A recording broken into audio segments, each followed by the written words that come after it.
Scholastic Audio presents Scarewaves by Trevor Henderson, read by Christopher Gebauer and David DeVries. Lucas tugged on his jeans and shirt and made his way through the quiet house, taking only a brief detour to the kitchen to grab the flashlight his father kept in the junk drawer. After tying up his boots, Lucas opened the back door. Quickly, before he could turn back from fear, he stomped out into the night. First, he checked the window facing into his bedroom. His unmade bed looked very inviting, but the sack face was nowhere to be seen. The wind must have blown it away. He swore to himself that he would make this quick, just to look around for the scarecrow's head and then back to bed. Making his way around the house along the familiar route, it wasn't long before Lucas found himself amid the dark corn rows.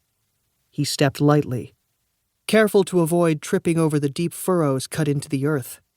But soon Lucas realized that something was very wrong. Panning his flashlight across the field brought no sign of Mr. Sackhead, only the T-shaped pole that usually supported the scarecrow. Lucas could only stare wide-eyed at the ropes dangling from the wooden struts, swaying slightly in the night breeze. He glanced around, suddenly even more anxious to get back to the safety of his room. Forget the stupid scarecrow. He never should have come out here. Lucas started the walk back to the farmhouse, forcing himself not to run. If he didn't run, then obviously he wasn't scared of anything. He tried not to think about how the rustling rows of corn stalks to his left and right could hide anyone, or anything, from view. Tomorrow, once the sun was up, he and his father would find Mr. Sackhead, wherever he'd blown to. That would be that. From a row over, Lucas swore he heard squelchy footsteps in the mud. He stopped, and the footsteps halted as well. Probably it was just his anxious brain playing tricks on him, but he didn't dare look through the stalks toward the source of the sounds.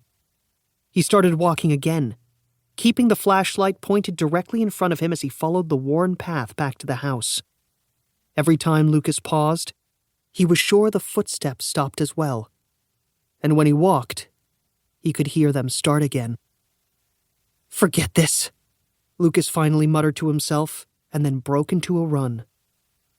As he picked up speed, Lucas was sure he could hear his pursuer speeding up to match him.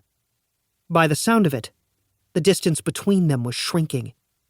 As his doorstep slid into sight between the cornstalks, Lucas's momentary relief quickly turned to panic. A gust of air brushed the back of his neck, warm as a breath.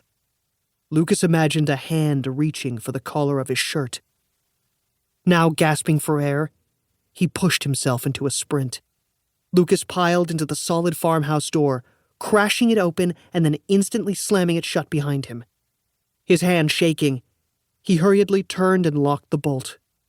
For a moment, he only stood there with his back against the door, catching his breath, until a voice called from the darkened hall ahead. "Lucas, what do you think you're doing up at this hour?" Just his father, awakened by the noise and slamming door. "Sorry, Dad," Lucas huffed. "I thought I heard something and went to take a look. The scarecrow isn't on its post, and I thought I saw... never mind. It's fine." "Well, we can deal with that tomorrow, okay?